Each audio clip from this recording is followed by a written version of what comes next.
There's a political battle brewing at the Peace Bridge, and it could be putting the U.S. Peace Bridge Plaza in jeopardy.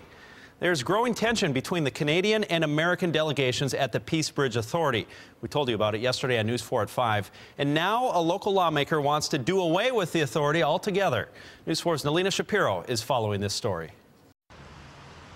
The Peace Bridge is anything but peaceful right now. The public is sick and tired of the stagnation around the Peace Bridge issue.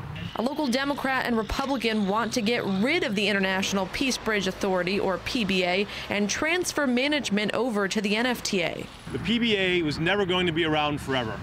Democratic State Assemblyman Sean Ryan and Republican State Senator Mark Rassani want the PBA to pay off their current bonds and begin the dissolution process.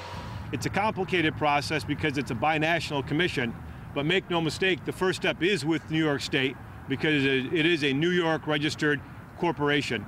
Once that takes place, we can then move forward on our side with expanding, getting these trucks off the bridge, taking care of these safety concerns, beautifying the front park in this area.